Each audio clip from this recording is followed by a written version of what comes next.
en virtud de lo que yo trabajo. Ustedes saben que yo trabajo de escribana. Y por una razón de que trabajamos mucho más en virtud de nuestro trabajo específico que el que específicamente trabaja de abogado, los abogados consideran que registral es una materia menor, que es una cosa que no existe y de que no vale la pena casi ni estudiarla.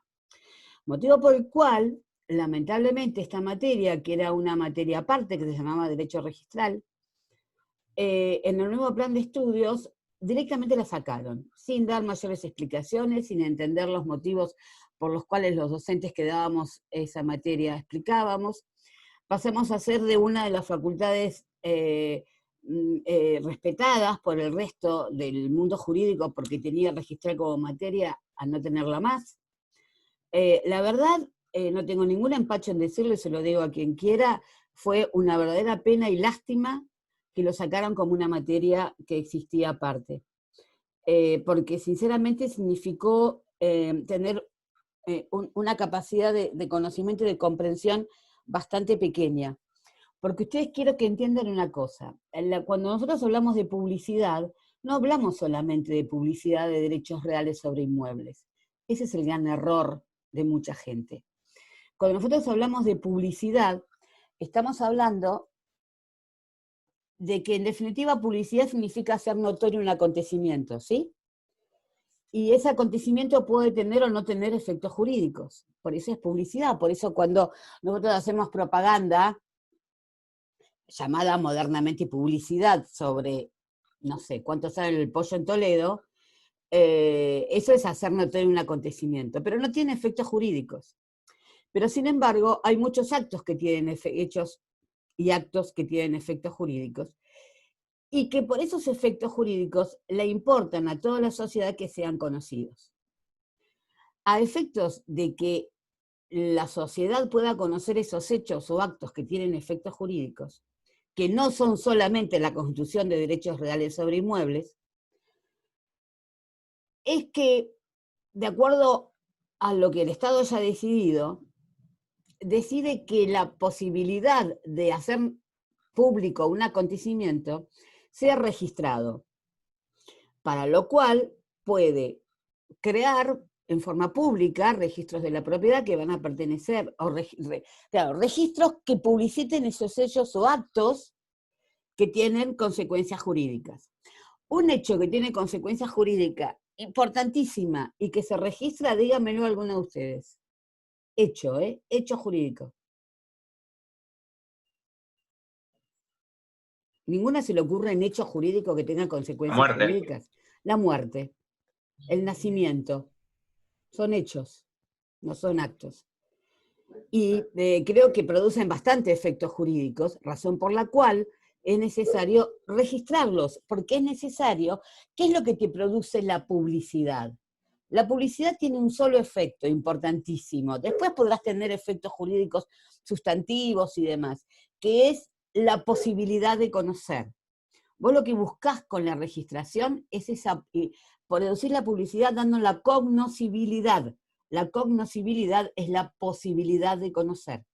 Cuando vos tengas un interés para conocer si alguien nació o alguien murió, es conveniente que el Estado te dé la posibilidad de saber cuándo nació una persona, cuándo murió, por los efectos jurídicos que ello produce. Y donde es también un registro, que todos lo conocemos, que es el registro de las personas. Entonces, los principios y la forma en que se va a organizar ese registro de hechos jurídicos son los mismos principios o la misma forma en que se pueden organizar los demás registros, los registros de actos jurídicos. Sin ir más lejos, hay un acto jurídico que trae consecuencias jurídicas muy importantes, que son los matrimonios, que en ese caso se inscriben en el mismo registro, en el que se inscriben esos hechos. Y que además no solamente constituimos derechos reales sobre inmuebles, sino que también constituimos derechos reales sobre muebles tan importantes como los automotores. Y como... ¿Ah, sí? Perdón, es que hay una compañera esperando para entrar. Ay, perdón, me había copado. Tengo varios. Entonces, circunscribir a la idea de que lo único que yo voy a publicitar es derechos reales sobre inmuebles, es un error, sinceramente es un error. Porque, por ejemplo, el registro de automotores es porque los automotores llegó un momento que adquirieron un valor económico y una importancia económica tan importante que al Estado le interesó saber quiénes eran los dueños de esos automotores, y le dio al resto de la sociedad la posibilidad de conocer quién era el dueño de esos automotores por los efectos jurídicos que ellos pueden en definitiva producir. Y entonces se creó a fines de la década del 50, en 1958, un registro de automotores. Resulta que también es necesario conocer, por la importancia económica que tienen en toda la estructura jurídica, los derechos reales que pueden constituirse o los derechos personales que se constituyen sobre buques y sobre aeronaves, que son cosas muebles, pero que jurídicamente tienen un gran valor económico, razón por la cual se crearon registros, o sea, lugares donde se registraran esos bienes muebles llamados buques y llamados aeronaves, y que todos los hechos, los derechos reales que se constituyan sobre ellos, o en los casos de buques y aeronaves, también derechos personales, puedan ser publicitados y en consecuencia exista la posibilidad de la cognoscibilidad, de la posibilidad de conocer de todos. Y así podríamos encontrar muchos bienes, ¿no? No solamente cosas, sino bienes. Por eso existen las patentes, los derechos de autor, ¿no? Las marcas de fábrica, las marcas de invención, que también hay registros para ellos. O sea, ustedes fíjense el panorama amplísimo, porque además existen los caballos de carrera, los animales que son los de pura sangre, existen registros esos que son privados, el de animales pura sangre, el de palomas, sobre todo las palomas mensajeras, o sea, y todos parten de los mismos tipos de bases, en definitiva, que vamos desde públicos hasta privados, pasando por mixtos, ¿sí? Y que en toda la teoría que nosotros desarrollemos o estudiemos, para el que quizás encuentra más desarrollado, que es el registro de los títulos que aportan la Constitución, modificación o extinción de derechos reales sobre inmuebles, pueda ser en definitiva aplicado a todos. Esta pequeña introducción que les hago es para que ustedes observen el error conceptual que significa reducirlo a una bolilla de derechos reales, considerando quizás que los únicos bienes sobre los cuales se puede necesitar la posibilidad de conocer sea sobre los bienes sobre los que se constituyen derechos reales. Fíjense el error conceptual, porque hay toda una teoría, hay toda un desarrollo doctrinario sobre el tema del derecho registral. El derecho registral es un derecho que tiene autonomía legislativa, doctrinaria, donde perfectamente puede ser explicado. O sea, yo no les digo que sea tan importante como derechos reales, pero tiene toda una autonomía científica y legislativa que puede ser perfectamente dado aparte. Por eso reducirlo a dos clases a mí, sinceramente, hasta me da lástima. Porque además hay otra cosa. Ustedes como abogados se van a manejar en forma constante con registros de distinto tipo. Porque constantemente ustedes van a tener que solicitar, porque van a necesitar para el ejercicio de su profesión, conocer acontecimientos que tengan efectos jurídicos. Y para eso van a tener que relacionarse con los registros y poder determinar si lo que los registros informan está bien informado, está bien publicitado, se están respetando los derechos y se están respetando las legislaciones. No es de que ustedes, como no van a trabajar de escribano, entonces no voy a ver en mi vida un registro. Error y error. Porque es muy triste cuando uno encuentra, hasta como me ha pasado a mí, encontrar jueces que desconocen los principios mínimos de derecho registral. Y con eso producen graves daños económicos, ¿no?, a las personas que van a que él les determine el derecho, o abogados que les causan graves daños económicos a sus clientes por desconocer. Y el desconocimiento produce de que nadie se los explicó. nadie se les explicó la importancia y nadie le dio la importancia que tiene que tener. Eso es una especie de catarsis que estoy haciendo con ustedes y que estoy haciendo desde que algún iluminado, porque en realidad fue como si hubiera recibido una iluminación del Espíritu Santo, decidió que había otro tipo de materias, que no voy a nombrarlas para no herir susceptibilidades, que podían llegar a ser, yo no les digo, yo a ver, no lo digo por una cuestión de herida de amor propio, sino porque no lo conocen, ¿me entienden? No, jamás en la vida, algún día, algún idiota dentro de 5 o 6 años se va a acordar. Cuando no sepa leer un certificado, cuando no sepa inscribir una declaratoria de herederos, cuando no sepa hacer un montón de cosas, ¿no? Es muy triste que vengan y te digan, no lo sé leer. Bueno. ¿Vieron? Empecemos. Perdón por la catarsis, pero la verdad, a mí me resulta sumamente penoso. Nosotros sabemos, me imagino que esto ya se los explicaron, que en el Código Civil y Comercial el derecho real se adquiere con título y modo y que se requiere la publicidad que se logra a través de la inscripción para lograr la oponibilidad a terceros. Ese es el sistema que existe de publicidad en nuestro Código Civil y Comercial. Imagino que ya les explicaron la historia, lo que decía Blesarfe, lo que no decía, lo que dejaba de decir, lo que hizo la 17711 y todo eso, ya se los deben haber largamente explicado, que es terriblemente importante.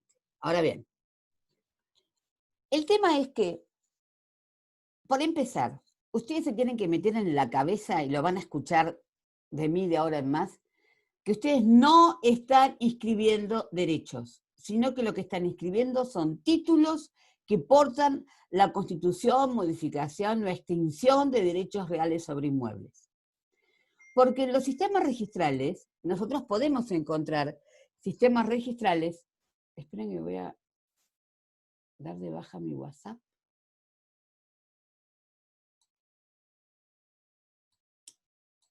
Ahí está. Ustedes van a encontrar sistemas que tienen como esperen que ahora me perdí. Los distintos registros o sistemas registrales, por sus efectos, pueden ser considerados registros constitutivos o registros declarativos. Los registros constitutivos son los registros que hacen nacer el derecho real. A partir de la inscripción nace el derecho real. Ejemplo en nuestro derecho es el registro de automotores. El registro de automotores es un registro constitutivo, en donde hasta que no está inscripto el derecho de dominio en cabeza de una determinada persona, uno no es dueño del automotor. No importa que tengas posesión, no importa que tengas el 08 firmado, no importa que lo manejes todo el tiempo, hasta que no está inscripto a tu nombre el automotor en el registro, no nace el derecho real en tu cabeza, porque el registro de automotores es constitutivo. Es el único sistema constitutivo, registro constitutivo que fuiste en nuestro derecho. En otros sistemas, como por ejemplo el alemán, todo el sistema es un registro constitutivo, porque esto viene de una cuestión hasta histórica del derecho germano. Y entonces, en Alemania, el derecho real nace cuando se publicita, cuando se inscribe en el registro.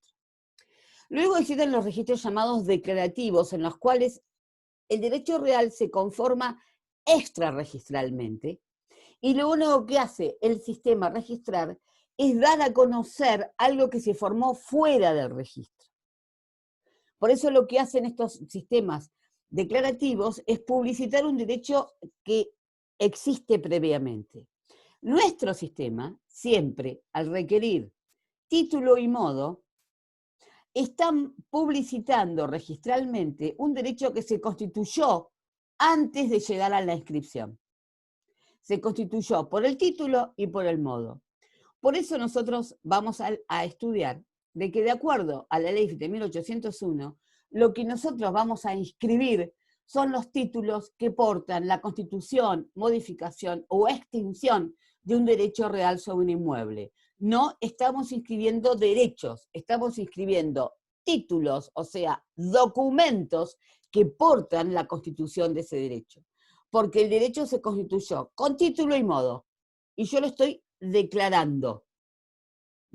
Nuestro sistema registral no tiene otro efecto que la declaración de algo que se constituyó extrarregistralmente y va a servir, lo van a escuchar también, hasta el cansancio, de oponibilidad a terceros. ¿Ustedes entienden lo que significa eso? ¿Sí? A ver, Martín, explícamelo. Martín Ugalde, dale. Hola, ¿se me escucha? ¿Sí? Sí. Que a partir de la inscripción registral de ese acto jurídico por el cual se constituyó, se modificó, se extingue un derecho real, lo que va a hacer es surtir efectos respecto de esos terceros interesados en el acto. Hasta que no se escribe. ¿Vos sabés que no es surtir efectos? No, está mal explicado qué es surtir efectos. Porque el tema es así, el derecho como tal existe, ¿sí? No es que va a surtir menos o mayores efectos a partir de la inscripción. Al punto tal existe que para los que estuvieron en ese acto de constitución, aunque no sean parte, el derecho ya existe y les es oponible. Porque el asunto es tener la posibilidad de conocerlo, porque eso es lo que dijimos que buscamos con la publicidad, la posibilidad de conocer, la cognoscibilidad. Esto es muy importante que ustedes lo sepan, es casi lo más importante. Saber que con el registro yo lo que busco es esa cognoscibilidad. Entonces, el tema es, yo, tercero interesado, como tengo la posibilidad de conocerlo, no importa que lo conozca acabadamente, yo lo que necesito es tener la posibilidad de, ¿sí? Entonces, la inscripción lo que me da es la posibilidad de que el tercero pueda ir y conocerlo. Motivo por el cual, cuando venga alguien y me diga, ay, yo no sabía que vos eras la dueña. Sí, porque está inscripto y tenés posibilidad de ir y conocerlo. Eso es la oponibilidad a terceros. Como el registro te da la cognoscibilidad, entonces vos ante el tercero le podés oponer ese derecho real que está, perdón, el título que porta el derecho real al cual él podría haber accedido fácilmente y conocerlo. Eso es la oponibilidad del tercero, ¿sí? No es que el tercero lo va a tener que respetar menos o más, ¿sí? O así porque a partir de que está inscripto. No, él a partir de que está inscripto tiene la posibilidad de llegar hasta él y conocerlo, en virtud del cual es que de ahí se produce esa posibilidad de la oponibilidad. ¿Sí? Viste que es sutil la diferencia, pero existe y es importante. ¿Mm? Porque si no estás cayendo casi en pensar que la inscripción es constitutiva, porque solamente desde que está inscrito es como que existe para el otro. No.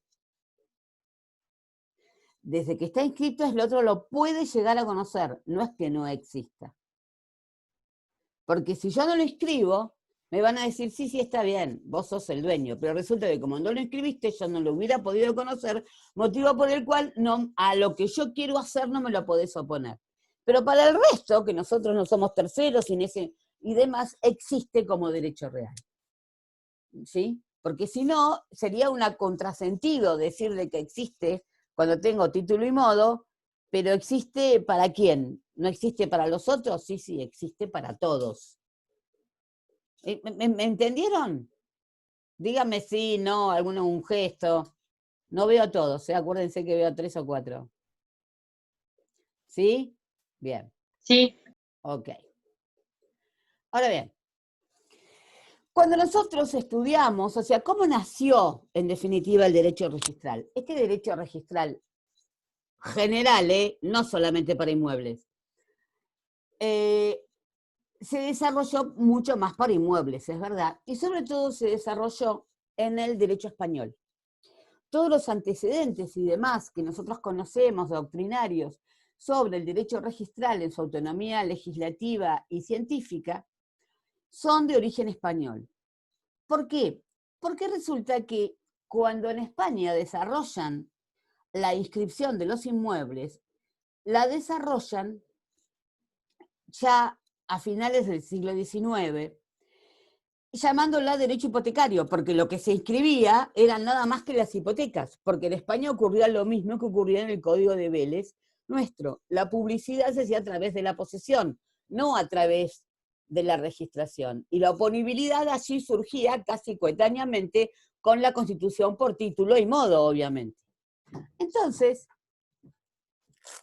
cuando se desarrollan los estudios sobre la ley hipotecaria española, es que comienzan a estudiarse y a desarrollarse una serie de bases fundamentales para todo sistema registral. En virtud de cómo está organizado y de cómo se van dando estas registraciones, es que lo que ocurre es que lo que se hace es sentar lo que después la doctrina dio a llamar principios registrales. Estos principios registrales, ¿qué son? Son una serie sistemática, como les dice acá, el concepto de las bases fundamentales del derecho registral científico, ¿sí? En su autonomía científica, que son en definitiva el resultado, la síntesis de todo un ordenamiento jurídico registral.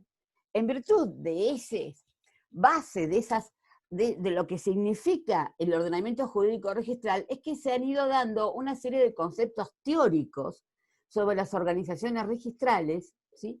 Y que en base a los principios, que hay muchos principios desde el punto de vista teórico, y de acuerdo a lo que vaya tomando cada legislación, entonces allí vamos a tener qué sistema registral nosotros vamos a trabajar, cuál es la estructura del sistema registral en virtud del cual vamos a trabajar. Entonces, son como una especie de principios fundamentales, no del derecho, sino específicamente del derecho registral.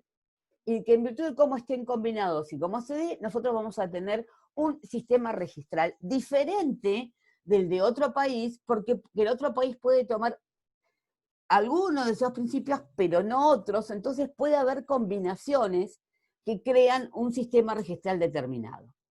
El sistema registral argentino, nosotros ya lo sabemos, se desarrolló a partir desde antes, pero se condensó, si lo queremos decir así, con el dictado de la ley de 1801, es una ley del año 1968, y que en esa ley no es que se crearon los registros de la propiedad, por favor, no digan eso, que no se creó ningún registro, sino que lo que se hizo fue dar una legislación uniforme a todos los registros que ya existían en el país. Cuando se dicta la ley de 1801, en todas las provincias de la República Argentina había registros de la propiedad y ya les explicaron que eran inconstitucionales y que entonces había leyes que le daban la constitucionalidad. El otro día cuando mencionábamos el reglamento de propiedad que mencionaba la 13512 de propiedad horizontal, era una de esas leyes que le sirvieron de fundamento, que era una feliz anomalía institucional, como le gusta decir al titular que decía Bielsa, y demás. Ahora, el sistema registral argentino, el sistema creado en la Argentina, que tuvo como base a los sistemas español y al sistema alemán, aunque no lo crean, es un sistema que ya estaba absolutamente y totalmente vigente desde el año 1962 en la provincia de Buenos Aires. Hay un decreto en la provincia actualmente vigente, que es el 11643 del año 1962, que es casi igual a la de 1801. ¿Sí? Hubo 3 autores fundamentales de la ley de 1801, que en realidad fueron de la 11643, los autores Scotti, Falvo y García Coni. García Coni es mi maestro, fue mi director de tesis, era un tipo fantástico, increíble, un maestro con todas las letras, que armaron un sistema, el registral argentino, que es distinto a todos los sistemas del mundo, por la seguridad jurídica que brinda. Porque otro de los fundamentos de la necesidad de la registración, ¿sí?, es dar seguridad jurídica. Ustedes fíjense que yo lo que les decía es, cuando los bienes van tomando una entidad económica necesaria o suficiente para que al Estado y a toda la sociedad le interese que pueda ser conocido quién es el titular, cómo se van dando los derechos, para que se pueda interactuar económicamente con los derechos que estén sobre ese bien o que graben en definitiva ese bien, entonces lo que se busca, dado que ese bien tiene una importancia económica suficiente, es darle un marco de seguridad jurídica. Y uno de los marcos para darle seguridad jurídica es la existencia de estos sistemas registrales y de los registros en las provincias. Por eso se fueron creando. No es que se fueron creando porque tenían ganas de tener empleo público, eso es otra historia, sino que se fueron creando porque era necesario sistematizar los sistemas por la importancia jurídica que en definitiva tenían.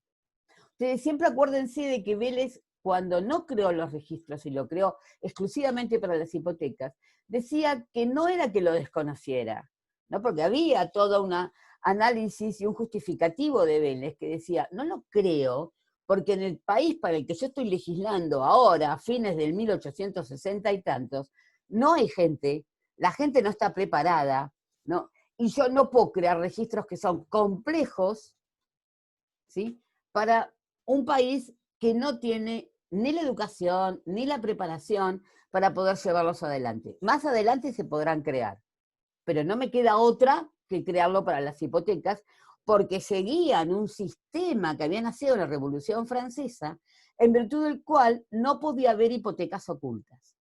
Cuando uno estudia los principios hipotecarios, cuando uno estudia los caracteres de la hipoteca, que son en definitiva ahora los caracteres de todos los derechos reales de garantía, hay varios de esos principios, sobre todo el principio de especialidad y el principio de publicidad, que nacieron con la Revolución Francesa. Y que entonces Vélez, como buen hijo en definitiva de los principios de la Revolución Francesa, como eran todos los que vivieron en la primera mitad del siglo XIX, tenía que respetar la imposibilidad de las hipotecas ocultas. Por eso crea el sistema de inscripción de las hipotecas. Porque ese es otro de los fundamentos del derecho registral, que no existan derechos ocultos. Entonces te da esa posibilidad de que todos los conozcamos, ¿sí? Ahora bien, el sistema argentino, creado por el decreto provincial de la provincia de Buenos Aires, el 11643, que fue copiado por casi todas las provincias y que tuvo su consagración legislativa nacional con la sanción de la ley 7801,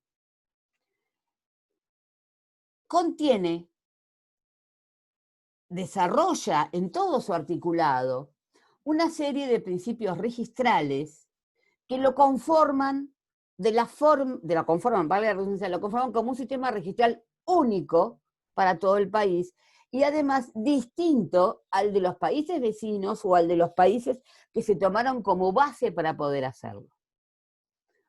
Los principios que están legislados en nuestro sistema registral y que son los que ustedes tienen que saber, y que esto suele ser pregunta de examen, enumeren los principios registrales, son estos: el de inscripción, el de autenticidad, rogación, especialidad, tracto sucesivo, legalidad y calificación, que es el mismo principio, prioridad y publicidad. Son, ¿cuántos? 1, 2, 3, 4, 5, 6, 7, 8, ¿no? 4 y 4, 8. Son estos, solamente estos y nada más que estos los principios que recepta la 17.801. Esto no significa que no haya en teoría otros principios. Hay en teoría otros principios, pero que no fueron recepcionados por la 17.801. Cualquier libro de texto que les diga algún principio distinto de estos 8, no está aceptado por esta cátedra. Estos son los 8 principios que están recepcionados por la 17.801. Ahora bien, comencemos a analizarlos uno por uno. Y además de comenzar a analizarlo, me había olvidado, tenemos que hacer una distinción, que esto es muy importante. Una cosa son los principios registrales y otra cosa son las técnicas de registración. Los principios registrales, como vimos, son las bases fundamentales de la estructura de un sistema registral de un país determinado en un momento determinado.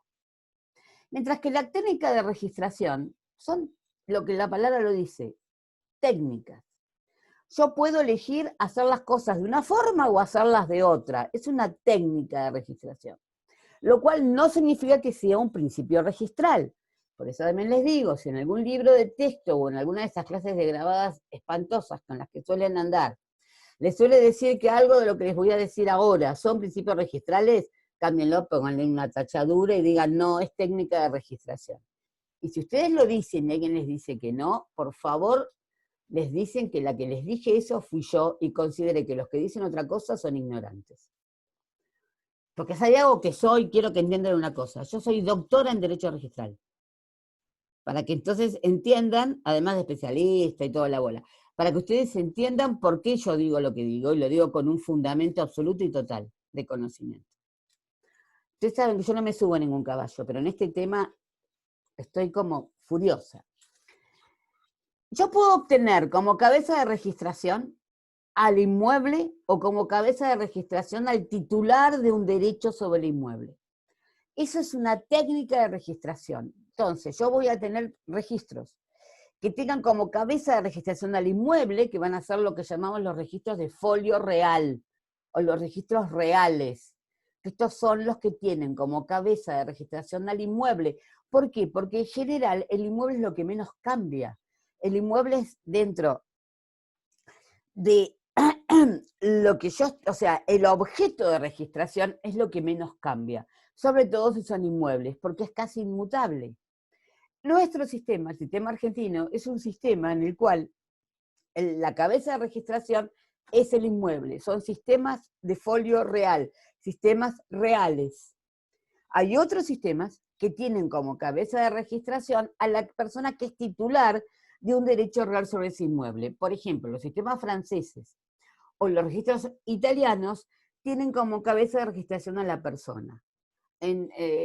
Entonces yo lo que tengo, de Elba Frontini tiene tales inmuebles. No, este inmueble fue de Juan, de Pedro, de Diego y de Mariano. Ahora, en definitiva, con los avances tecnológicos y que los registros están cada vez más digitalizados y demás, lo que en realidad es casi mixto, ¿sí?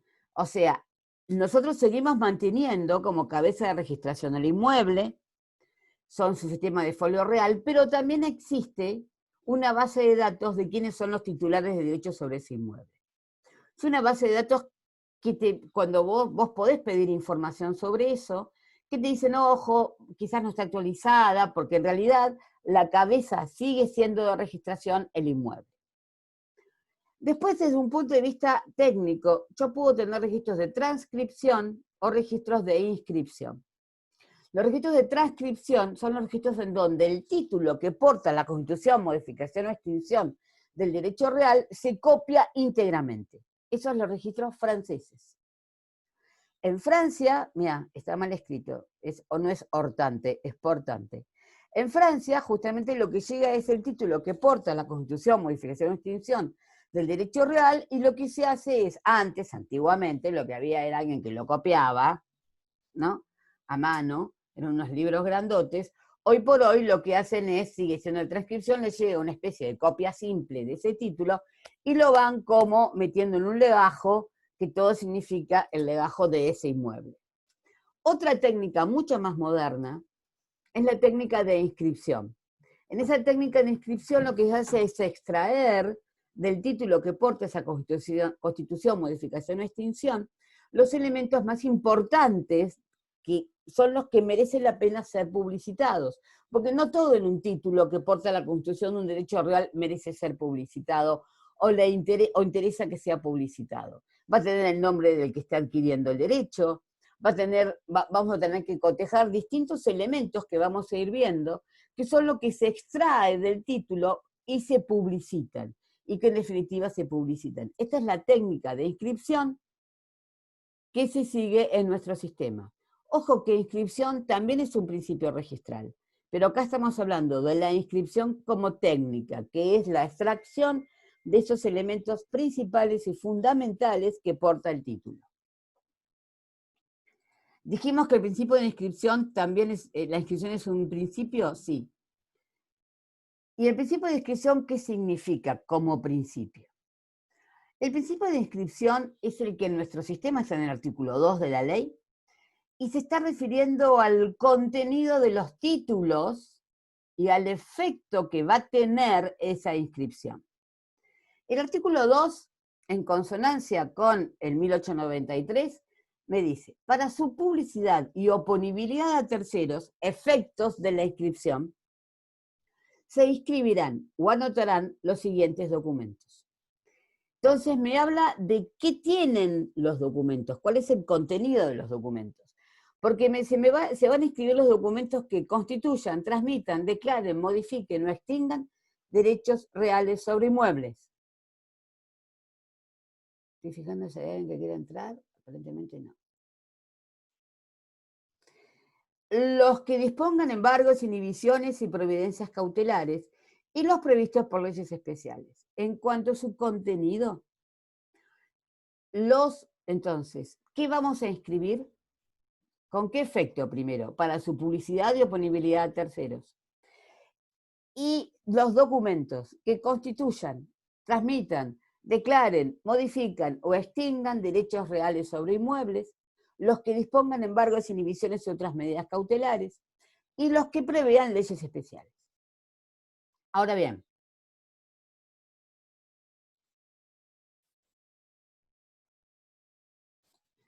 esos documentos, los que portan, modifican, declaran, extinguen derechos reales sobre inmuebles, los que ordenan embargos, inhibiciones u otras medidas cautelares, o los que una ley especial me diga, resulta que esto no está enumerado entre los 8, pero nosotros lo llamamos así porque ustedes todos lo tenían que haber estudiado ya en Civil 1 o en Derecho Notarial, que también es otra materia que hace bastante fue eliminada.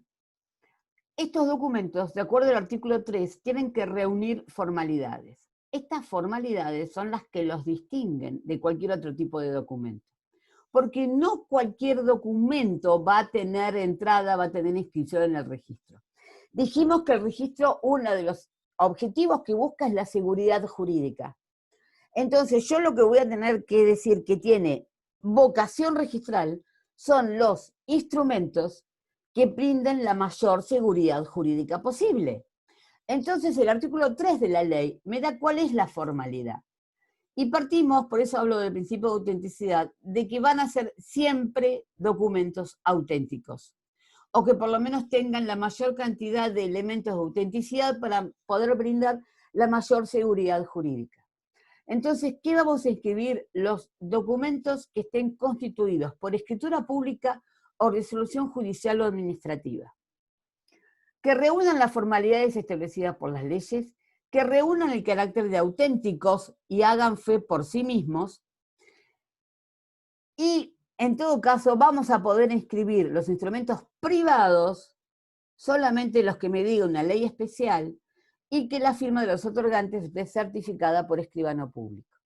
O sea que en principio lo que se van a inscribir son instrumentos públicos. Es porque sería lo que me habla el inciso A del artículo 3.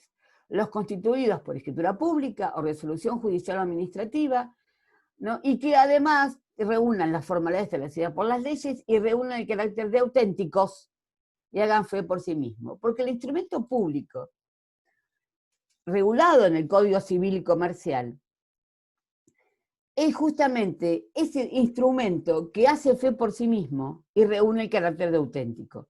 Porque los instrumentos públicos en nuestra legislación son ciertos hasta que se pruebe lo contrario. Invierten la carga de la prueba y me dice que todo lo que está en el documento es cierto y nadie va a dudar sobre su autenticidad. Así nos encontramos con que, de acuerdo al Código Civil y Comercial, son instrumentos públicos las escrituras públicas y sus copias o testimonios, los instrumentos que extienden los escribanos o los funcionarios públicos con los requisitos que establezcan las leyes, y bueno, y los títulos que emite el Estado Nacional, Provincial o Municipal, ¿sí? Si me aguardan un minuto, perdónenme por favor.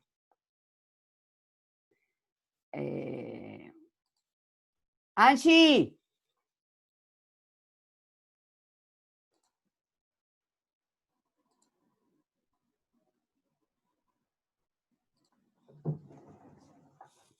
Le trae una cosa a papá. Atendelo ahora. No, papá está durmiendo, así que... Ah, bueno.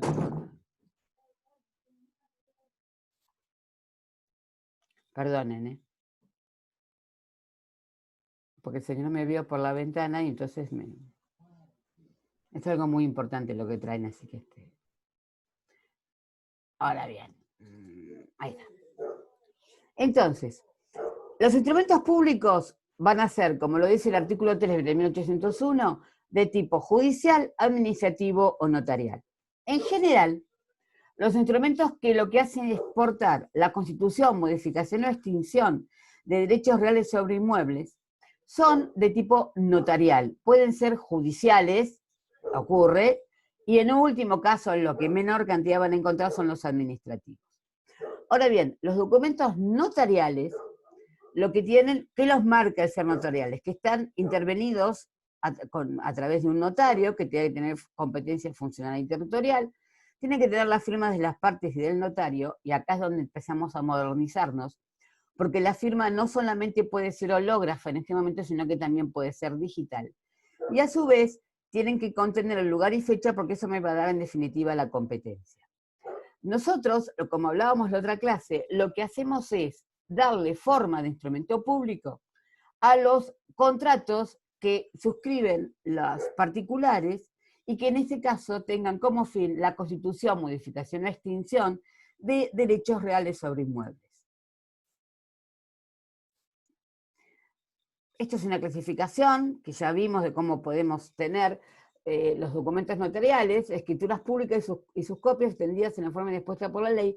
Estos son los documentos que tienen ese contenido negocial, que es cuando nosotros le damos forma de instrumento público a los instrumentos que contienen la voluntad de las partes.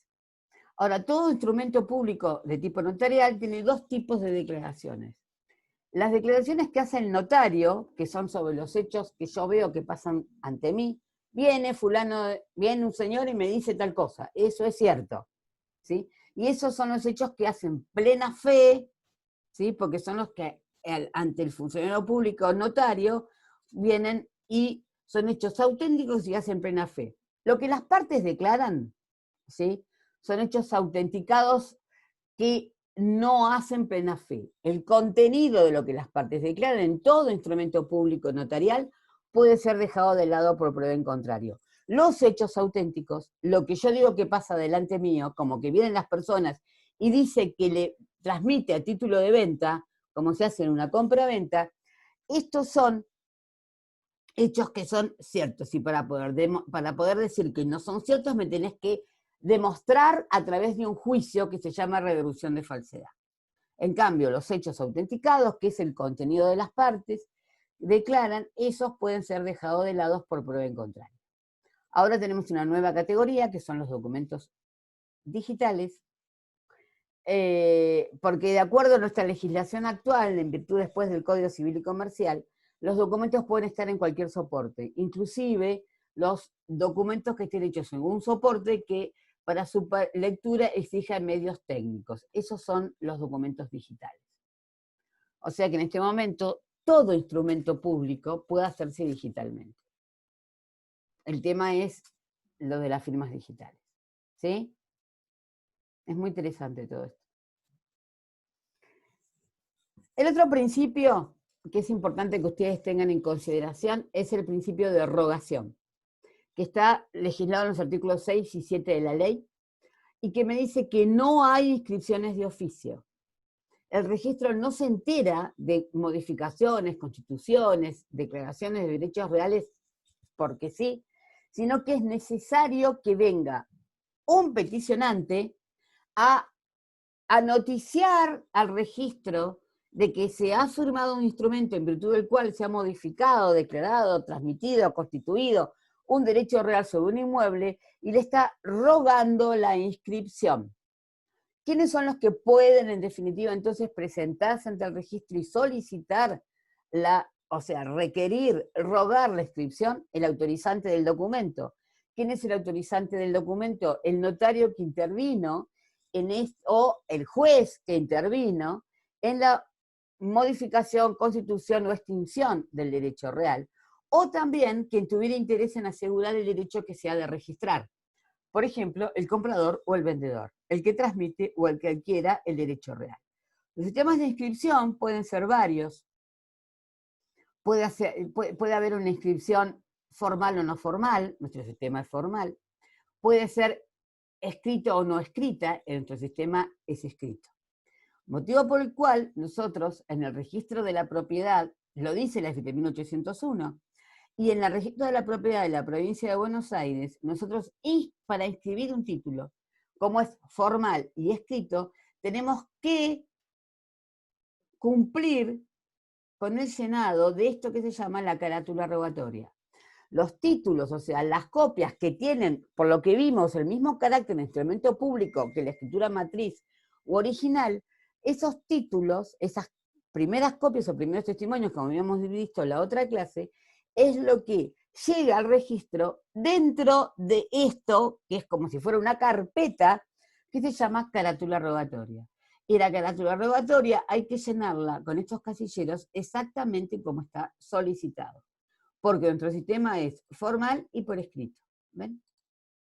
Por ejemplo, esta es una carátula rogatoria en la cual se está solicitando la inscripción de 2 compraventas, porque yo en una escritura puedo dar, porque estos son los códigos. Para no poner compraventa se hace todo un sistema de códigos, y entonces el partido 7 de la provincia de Buenos Aires, que es Balcarce, no, Balcarce es el 8, el 7, no sé cuál. En el cual estamos 100 es el código de la compraventa, ¿sí? Y estos son las inscripciones que tienen como cabeza el inmueble. Esta es la inscripción de uno de los inmuebles que fue objeto de compraventa, y esta es la inscripción de, ¿ves? FR, folio real, ¿sí? Que son los que contienen. Tenemos que llenarlo exactamente de una forma precisa y determinada, para que se produzca la rogación y de esa manera se produzca la iniciación del procedimiento inscriptorio. Hay un ítem inscriptorio que nace con la llegada de esta carátula rogatoria al registro. Ahora bien, otro de los principios regulados por la ley y que tiene que ser cumplido es el de principio de especialidad. Este principio de especialidad es el principio que su historia proviene de la Revolución Francesa. Y es el mismo principio que se cumple en las hipotecas y que de ahí se ha derivado a todo el derecho registral. Resulta que en Francia, antes de la Revolución Francesa, los nobles, que eran los que necesitaban plata para vivir en Versalles, lo que hacían era hipotecar su patrimonio, pidiendo plata prestada ¿a quiénes? A los que vivían en la ciudad y eran los burgueses que tenían la plata y que eran los dueños de los bancos. Resulta que entonces, ¿qué pasaba? Como no se inscribía en ningún lado, porque no existían registros, ni nada que se le parezca, lo que hacían los nobles, que tampoco eran demasiado honestos, era dar el mismo inmueble en garantía varias veces, porque existían hipotecas ocultas. O si no, directamente, lo cual era peor todavía, la hipotecaban y daban, o sea, pedían plata y daban como garantía todo el patrimonio, sin especificar mucho en qué consistía, a una persona en garantía de esa deuda. Entonces, cuando los mismos burgueses que le prestaban la plata a los nobles produjeron la Revolución Francesa, nunca se la crean de que la Revolución Francesa fue del pueblo. El pueblo siguió tan pobre como antes. Fueron los burgueses los que hicieron la Revolución Francesa. Una de las primeras leyes que sacaron, que fue la ley del 25 del Ventoso, que es lo que creaba, o sea, prohibía la existencia de hipotecas ocultas, porque entonces debían ser registradas cada vez que se constituía una hipoteca, y prohibía las hipotecas sobre todo el patrimonio. ¿Sí? Con lo cual debían especificarse cómo era el inmueble que se daba como garantía del cumplimiento de esa obligación. Esa fue la primera ley en virtud de la cual se creó el principio de especialidad, y que entonces el principio de especialidad en la hipoteca, ustedes lo ven que se tiene que determinar el inmueble, el objeto y el crédito, ¿sí? Pero nació ya lejos para poder evitar las hipotecas, sobre todo el patrimonio, para evitar las hipotecas ocultas. Y a nosotros en registral nos sirve para todos los derechos, no solamente para la hipoteca cuando los constituimos. Y que entonces lo que me dice es que como la cabeza de registración es el inmueble, yo debo cumplir con el principio de especialidad en cuanto al inmueble. Cada inmueble debe estar previamente matriculado. ¿Qué significa esto? El registro de la propiedad lo que hace es darle un folio real, como vimos, a cada inmueble. Todos los inmuebles que pertenezcan a los particulares o que pertenezcan al dominio privado del Estado van a estar matriculados. Van a tener un folio para cada uno de esos inmuebles, que me va a traer toda la vida jurídica del inmueble, como ahora vamos a ver. ¿Sí? En la provincia de Buenos Aires, todos los inmuebles que pertenecen al dominio privado del Estado y al dominio de los particulares están registrados y catastrados. Tenemos más de 8 millones de inmuebles en la provincia de Buenos Aires. Cada inmueble tiene un folio especial, porque allí cumplimos con esto de que la cabeza de registración es el inmueble. Y en cada inmueble se va a determinar justamente la ubicación y descripción del inmueble, la superficie, las medidas, los linderos, la nomenclatura catastral. Y además, de los que van a ser titulares de dominio, los datos personales, si son personas físicas, o en el caso de que sean personas jurídicas, el nombre, la razón social, el domicilio. Si están en condominio, ¿sí?, la proporción de cada uno. Si resulta que son gravámenes, ¿cuál es el monto del gravamen que estamos garantizando? ¿Sí? Y si resulta que ese inmueble, que dijimos que es lo menos inmutable, pero resulta que puede modificar, se va a dividir, resulta que esa matrícula se va a dividir en tantas matriculitas como lotes se divide ese inmueble. Con eso, de acuerdo a lo que me marcan los artículos 10, 11, 12 y 13 de la ley, yo estoy cumpliendo con el principio de especialidad. Esto, que no salió muy bien la foto, esto es una matrícula de un folio real en la provincia de Buenos Aires. Fíjense que tiene, aquí, en esta primer parte de arriba, descrito el inmueble. Lote de terreno ubicado en el partido tal, que mide tanto. Si nosotros pudiéramos haberlo tenido, no pude conseguir una mejor foto, ¿sí? Acá arriba, esto es el número de matrícula. Está el número, la provincia de Buenos Aires hemos dicho que tiene 130 y pico de partidos. Esos 130 y pico de partidos lo que hace es tener un número. El partido General Pueyrredón, por ejemplo, es 45. Viene por orden alfabético. Entonces, cuando yo leo el número, yo ya sé a qué partido pertenece. Luego hay un número, porque entonces va a haber, cada inmueble que esté en el partido de General Pueyrredón va a tener un número de matrícula específico.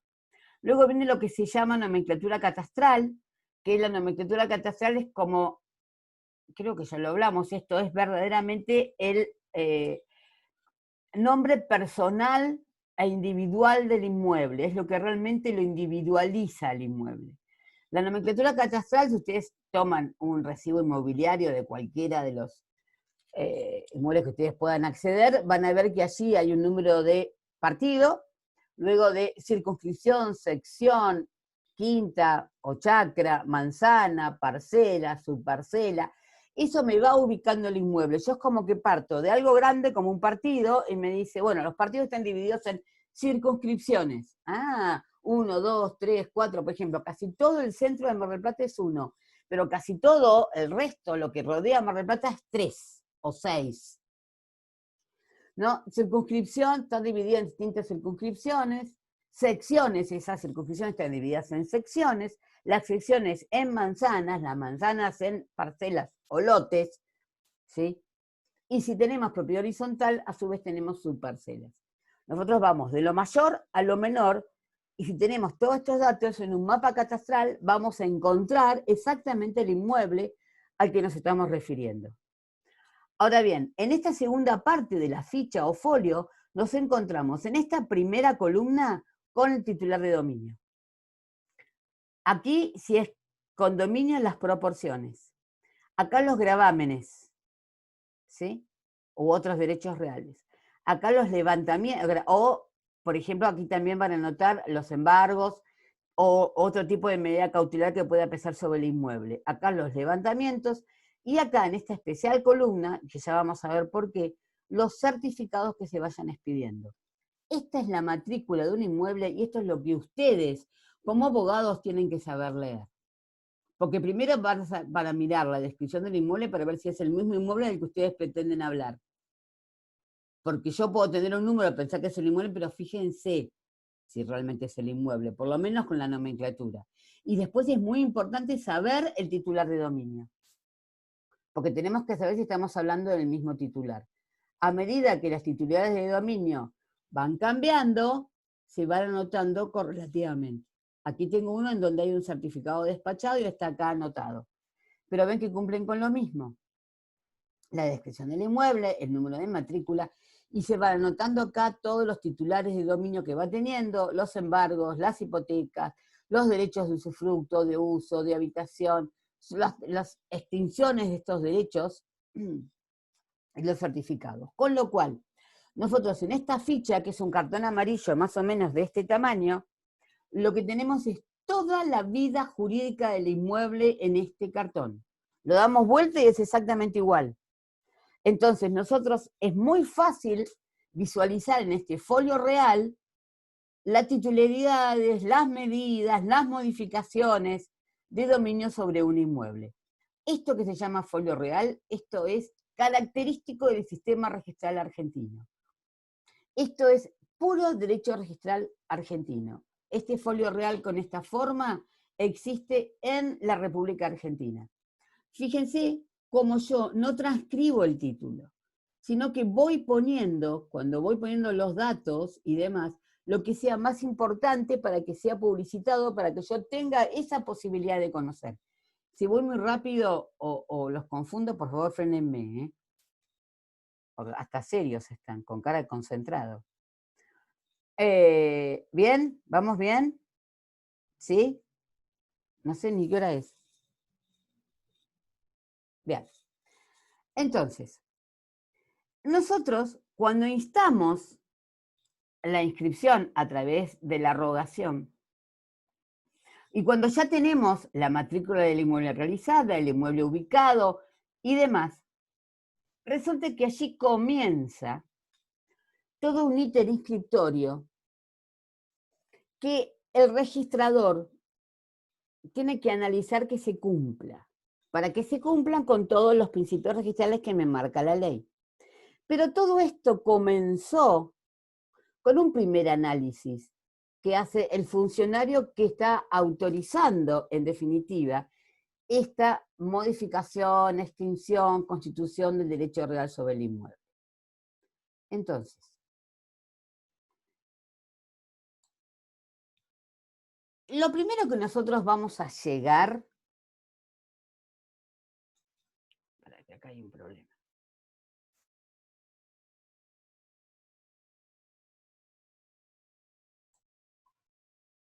Es con el cumplimiento del principio de publicidad.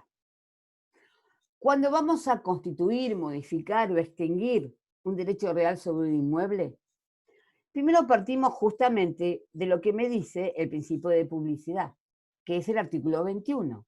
El registro es público, pero solo para quien pueda obtener información de él, quienes, los que tengan interés legítimo en averiguar el estado jurídico de los bienes, documentos o limitaciones.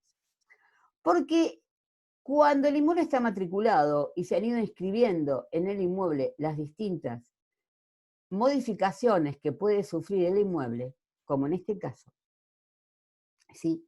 Yo allí, con esto, es que cumplo con la posibilidad de conocer. Alguien que tiene interés y que tiene que demostrar el interés es el que en definitiva puede acceder a esa posibilidad de conocer. Y una vez que accede a esa cognoscibilidad que me da el registro, se produce el conocimiento acabado. Cuando yo llego a las constancias registrales, entonces allí es donde se produce el conocimiento, la publicidad en toda su magnificencia, si la queremos decir así. Porque entonces en el principio de publicidad yo tengo dos formas principales de acceder a las constancias de registro. Los informes y los certificados. Luego existe un tercer sistema que es la exhibición directa, pero que dada la complejidad que está adquiriendo el registro, eso casi no se utiliza. Entonces, yo llego a través de informes y de certificados, que no es lo mismo pedir un informe que pedir un certificado. No produce... Doctora, sí. Sí, ¿le puedo hacer una pregunta? ¿Cómo no? ¿Existen, además de registros provinciales, registros que sean federales No. de propiedad De la inmueble? propiedad, no, de la propiedad inmueble no. Lo que sí es nacional es el registro de la propiedad automotor. El registro de la propiedad automotor sí es uno solo para todo el país. Y lo que tiene son oficinas delegadas en cada ciudad. Acá en Mar del Plata ahora creo que hay como 10, una cosa por este. Nada más que Mar del Plata. En cambio, los registros de la propiedad, por una cuestión de evolución histórica de su nacimiento, siempre fueron considerados registros provinciales. Ustedes no se olviden que el Código Civil no preveía la creación de registros. Entonces, de hecho, los registros se fueron creando en cada provincia, considerando las provincias que estaban dentro del poder de policía, o sea que eran una de las facultades no reservadas, reservadas por las provincias, ¿sí? Y no dadas al gobierno federal. Inclusive es más, en muchas provincias, eso no fue el caso de la provincia de Buenos Aires, pero en otras provincias, los registros de la propiedad fueron creados bajo el ámbito del Poder Judicial, que era realmente bien aclarado de que era una de las facultades no delegadas y reservadas por las provincias. Entonces, por eso, estos registros que se fueron creando a partir de principios del siglo XX o finales del siglo XIX, siempre estuvieron en la órbita provincial. Por eso es que dije, la ley de 1801 no crea ningún registro, sino que lo que hace es aplicar cuáles son las normas que deberán aplicar en cuanto a su forma y a su estructura de sistema de registro a cada uno de los registros que existían en cada provincia. El artículo 1 de la ley de 1801 te dice eso, que se va a aplicar a todos los registros existentes en cada una de las provincias y como fue sancionado cuando Tierra del Fuego era territorio, hablaba del territorio nacional de Tierra del Fuego, Antártida, Islas del Atlántico Sur. ¿Sí? ¿Contesté? ¿La hice muy larga la respuesta? Ah, genial, gracias. Bien, entonces, volvemos a cómo llego yo a la publicidad. Cuando tengo un interés, puedo acceder a esas constancias, con un informe o con un certificado. No, o sea, les vuelvo a decir, no es lo mismo un informe que un certificado, no los puede pedir la misma gente, no tienen los mismos efectos y tampoco se piden para lo mismo. ¿Sí? Yo el certificado lo voy a pedir nada más que para cuestiones muy específicas y especiales, y el informe es un poco más general. Porque en el informe solo lo que te da es una foto actual de esa matrícula, de la que vimos, del folio real que nosotros acabamos de ver. Hoy, en este instante, en este segundo, en este recontra microsegundo, el estado jurídico del inmueble es este. Dentro de 2 microsegundos puede cambiar porque puede entrar una medida cautelar, por ejemplo. Entonces, el informe no produce ningún tipo de reserva de prioridad, que ya vamos a ver qué es, no tiene plazo de vigencia, no garantiza la inmutabilidad de los actos, ¿sí? No produce efectos, la pueden solicitar, bueno, los escribanos también, los abogados, los martilleros, y vuelvo a repetir, es solo una foto de cómo está en este momento el estado jurídico del inmueble. Es como para saber algo. Yo pido un informe cuando necesito saber, a ver si de verdad el dueño es el que yo creo, a ver si de verdad el inmueble tiene ese número de matrícula, a ver si llegó de alguna forma, pero yo no estoy preparando ningún acto.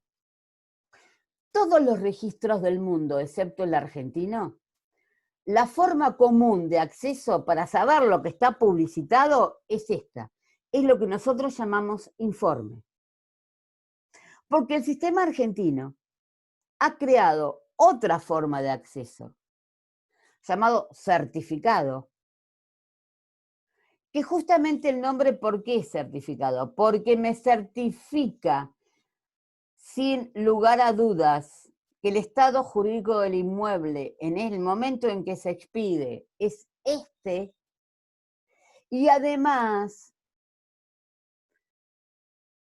produce un efecto sustantivo importantísimo, que es el que me reserva la prioridad para los actos que yo estoy solicitando y diciendo que voy a realizar.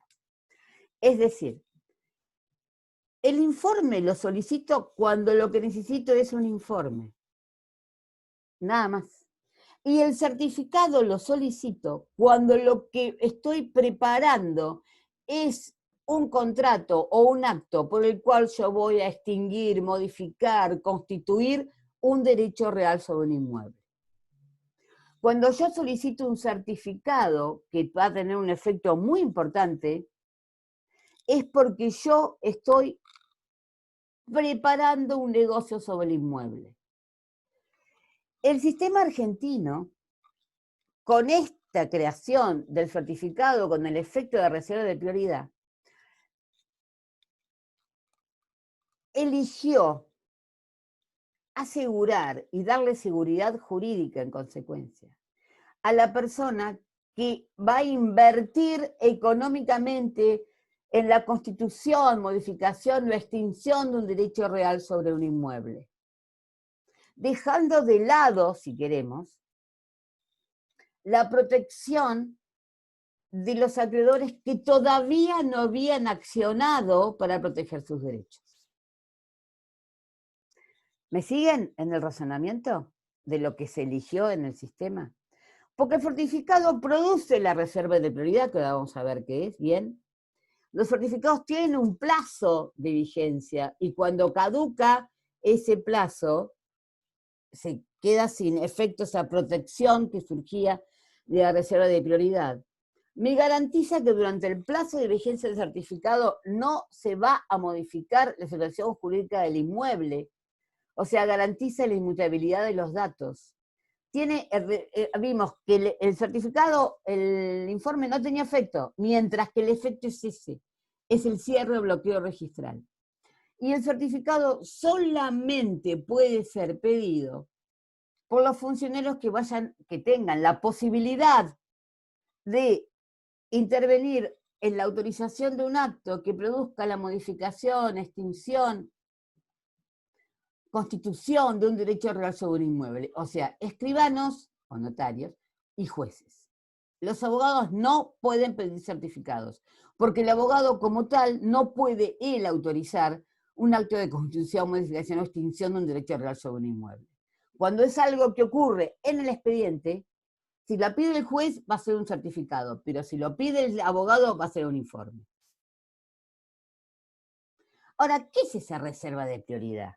¿Qué es ese efecto tan importante y tan característico del sistema registral argentino? No existe en otro lugar del mundo y los españoles se quedan así con los ojos boquiabiertos cuando se les explica. Resulta que otro de los principios, que es uno de los principios esenciales y madres de todo derecho registral y de toda la estructura de los derechos reales, es el principio de prioridad. El principio de prioridad se basa en eso, que ya se los dijo el negro, seguro. Primero en el tiempo, mejor en el derecho. Potior tempore, potior in iure. Prior tempore, potior in iure. Que es el basamento de todo sistema de derechos reales. El más antiguo le gana al más moderno. Cuanto más antiguo seas, el primero que tiene un título le gana al segundo que tiene el título. Y eso sirve, por ejemplo, para la acción de reivindicatoria. Si los dos tenemos título, ¿no? O sea, vamos a una acción reivindicatoria. Entonces, ¿quién es el que en principio va a ganar en una acción reivindicatoria? El que tenga el título más antiguo. ¿Por qué? Porque rige el principio de prioridad. Primero en el tiempo, mejor en el derecho.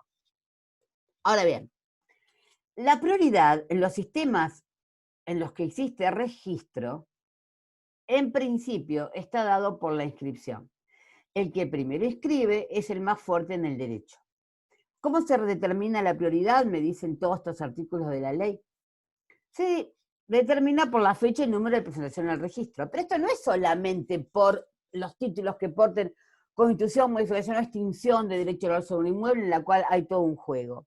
Sino que, por ejemplo, para los oficios que ordenan embargos, también rige el principio de prioridad.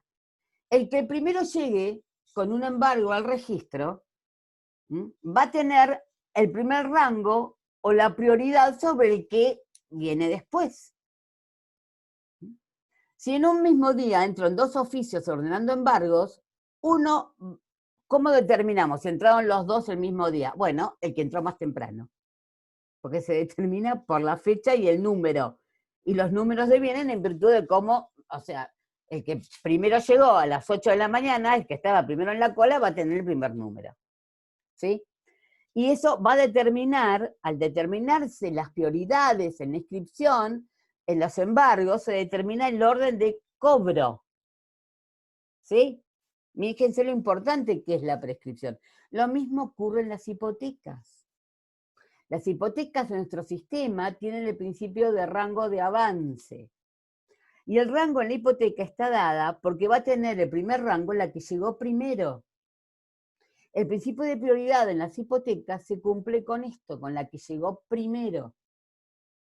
¿Sí? La que llega en segundo lugar va a tener el segundo rango, aunque diga que es el primero, si llegó después que la otra. ¿Sí? Bien. Ahora bien, la ley admite, no, todavía eso no. Entonces, resulta que lo primero que me juega a mí en el sistema argentino para cumplir con el principio de prioridad es la reserva de prioridad. Esto que me surge cuando se solicita un certificado. En primer lugar, el artículo 23 me dice, ningún escribano o funcionario público podrá autorizar documentos de transmisión, constitución, modificación o cesión de derechos reales sobre inmuebles sin tener a la vista, ¿qué cosa? 2 cosas. El título inscripto y la certificación expedida a tal efecto por la oficina, o sea, por el registro, en el que se consigna el estado jurídico de los bienes y de las personas con constancias, según las constancias registrales. El artículo 23 es el artículo que nos da a nosotros, los escribanos, la obligatoriedad de tener, cuando vamos a autorizar un acto en virtud del cual se transmita, constituya, extinga un derecho real sobre un inmueble, el título inscripto anterior, antecedente, o sea, para poder decir que el que está disponiendo del derecho real es el que te ha legitimado para transmitirlo. Porque la legitimación, recuerden de dónde le deviene, del título y del modo. Por eso tengo que tener el título a la vista. Porque la titularidad del derecho real no me surge del registro, me surge del título y del modo. Por eso el artículo 23 me dice, en primer lugar, que yo como escribano, y ustedes como abogados para poder saber si una persona es titulada de un derecho real, es tener el título, no el certificado o el informe del registro. El registro, vuelvo a repetirlo, no sirve para constituir el derecho real, sino que solamente para posibilitar la cognoscibilidad del derecho y que de ahí me surja la posibilidad de oponibilidad al tercero. Entonces, yo debo tener el título para poder determinar si esa persona es la titular del derecho real y en consecuencia está legitimada para disponer de ese derecho real. Pero para completar en el sistema nuestro, debo tener la certificación que me va a dar el registro sobre el estado jurídico del inmueble. ¿Por qué? Porque resulta que el artículo 25 me dice, expedí una certificación, el registro tomará nota, que es lo que vimos en esa última columnita, en el folio correspondiente, y no dará otra sobre el mismo inmueble dentro de su plazo de vigencia, más otro plazo que me marca el artículo 5 de la ley, sin la advertencia acerca de las certificaciones anteriores que de dicho periodo hubiese despachado. O sea, eso es lo que me marca, que la situación jurídica del inmueble está protegida y cerrada porque el registro me da esa reserva de prioridad. Porque usted es el primero que llegó al registro cuando me pidió el certificado diciéndome que sobre ese inmueble se iba a ver si iba a ser una venta, si iba a ser una donación, si iba a ser una permuta. ¿Sí? Yo llegué escribano al registro diciéndole, hola registro, mira, el señor Gómez, que es el dueño de este inmueble, va a vender este inmueble. Ah, qué bárbaro. Se va a producir una mutación real y entonces se va a poner en marcha la rueda económica, porque alguien va a invertir y el otro va a cobrar plata y a su vez va a hacer algún otro negocio. Sí, claro, bueno, fantástico. Entonces yo al señor que va a hacer esa inversión y me pone en plata esa rueda económica, le reservo la prioridad, le reservo el primer lugar, le reservo, porque es el primero que me lo dijo. Primero en el tiempo, mejor en el derecho. ¿Y en qué consiste esa reserva de prioridad? ¿En qué lo estoy premiando? En que le bloqueo o le cierro el registro. En que la situación jurídica del inmueble no se va a modificar por todo el tiempo de validez de los certificados, que de acuerdo al artículo, creo que es el 24, los certificados tienen una validez de 15, 25 o 30 días, de acuerdo a dónde está el registro notarial que solicita el certificado. Si el registro notarial está en la ciudad sede del registro, que en la provincia de Buenos Aires significa en La Plata, van a valer 15 días. O sea, el plazo de vigencia es 15 días. Si estás ubicado fuera de la ciudad de asiento del registro, como nos pasa a nosotros aquí en Mar del Plata, que no estamos en La Plata, razón por la cual estamos fuera de la ciudad de asiento principal del registro, tenemos un plazo de validez de los certificados de 25 días. Y si te vas de la jurisdicción de la provincia de Buenos Aires, porque esto vale para todo el país, o te vas fuera de la provincia, donde vos sos un escribano de capital que va a escribir un inmueble de provincia, o al revés, soy un escribano de provincia que va a escribir un inmueble de capital federal, entonces allí va a tener 30 días de validez. Esto está hecho, hoy por hoy está un poco como desactualizado, porque en realidad estaba hecho por las distancias. Recuerden que es una ley, esta que tiene como principio de vigencia el año 1962, entonces era todo por una cuestión de distancia. Hoy que es todo digital y todo telemático, en realidad da lo mismo donde me encuentre, pero no importa, siguen teniendo ese plazo de validez. ¿Hasta acá vamos bien? Es importante, ¿eh? Recuerden, son 15, 25 o 30 días. En el ejemplo nuestro ponemos 25 días porque aquí en Mar del Plata son 25 días. Son 25 días corridos, ¿sí? Y además, acá viene algo que es muy importante. El plazo de validez de los certificados comienza a ser contado desde la fecha de presentación y no desde la fecha de expedición, como nosotros estamos acostumbrados que sea. ¿Por qué? Justamente porque el sistema está armado con este sistema de prioridades y de reserva de prioridades. Entonces, ¿qué es lo único cierto y coherente para todo? El momento en que lo presento. El momento en que me lo despachan y me lo entregan puede depender de que el empleado sea más o menos rápido, de que yo pague un sellado urgente o un sellado simple, de que, no sé, de que haya huelga, de que no haya huelga, de que haya pandemia o que no haya pandemia. Entonces, lo único cierto es realmente el día en que yo pido el certificado. El 1 de julio yo presenté un certificado. ¿Sí? Es el 1 de julio y después presentaron otro 10 minutos después y 5 minutos después o lo que sea. Y me lo pueden entregar el 2, el 3, el 14, el día que fuera, pero mi plazo de validez comienza a correr desde la fecha de presentación. Esto es muy importante que lo tengan en cuenta, porque además de ser todo esto pregunta de examen, es lo que a ustedes como abogado, cuando les llega un certificado o si les llega un informe que va a tener anotado el certificado que fue despachado, lo tienen que saber leer. Ay, mirá, hay un certificado despachado, última columna. ¿Qué fecha, qué fecha tiene? Que es la fecha de presentación. Y a partir de ese día empiezan a contar los 25 días. Y no desde las 12 de la noche, sino desde las 0 hora. O sea que si yo lo presenté el 1 de julio, el día 1 es el día 1.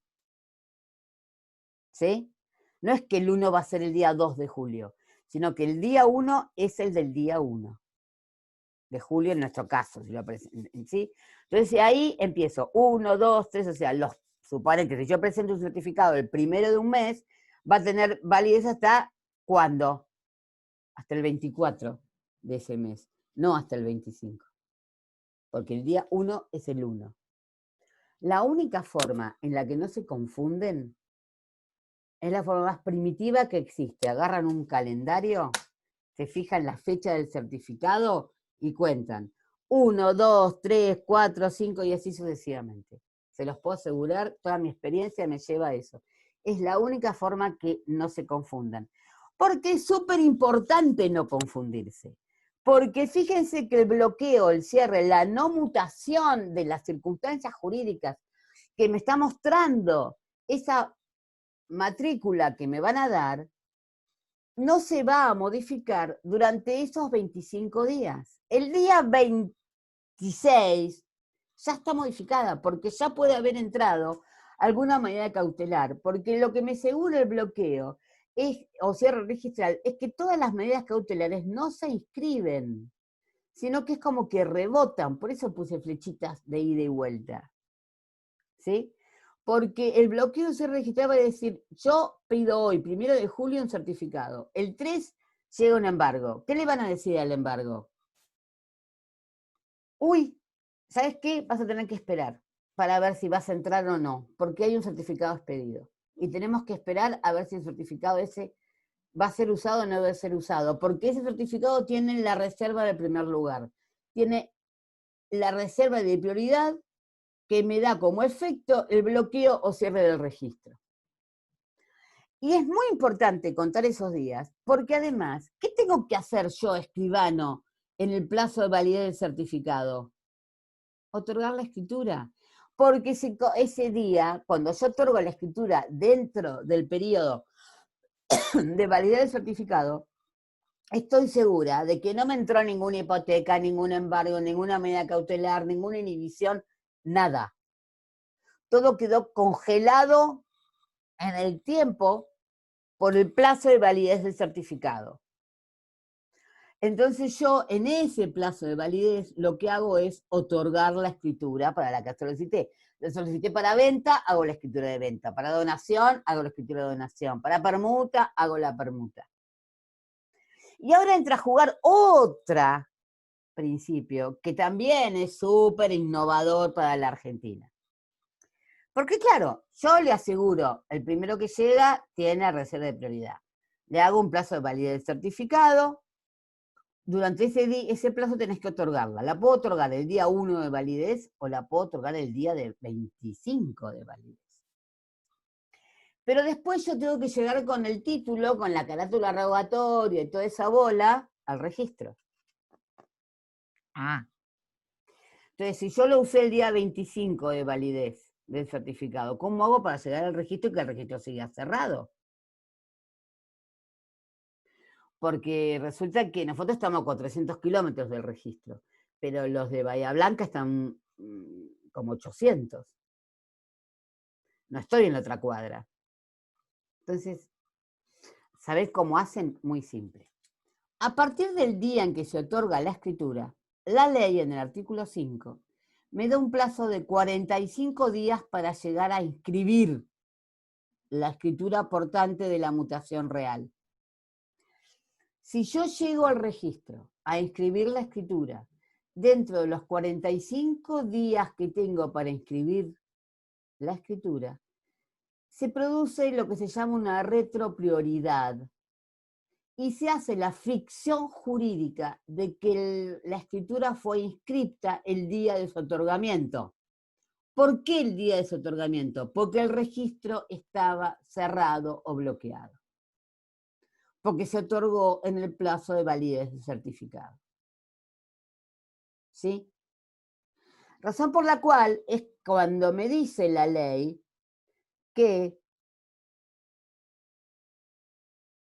los actos que se presenten entre los 45 días de su otorgamiento se considerarán registrados a la fecha de su instrumentación. Artículo 5. Preguntas de esto porque siempre me llenan de preguntas. Ahora me van a decir que lo entendí, Hola. me cago de risa. Sí. Perdón la guarangada. Sí, Sí, yo tenía una pregunta sobre las medidas cautelares que se intentan durante ese plazo. sí, señor. ¿Qué es lo que ocurre cuando el plazo vence? ¿Yo tengo que volver a pedir esa cautelar para que se trabe o quedó suspendida durante ese plazo y automáticamente se entabla sobre el inmueble? Es lo segundo que vos decís. En realidad la ley Bien. dice que no se van a inscribir, Va a pero salir. en realidad les aseguro que se inscriben.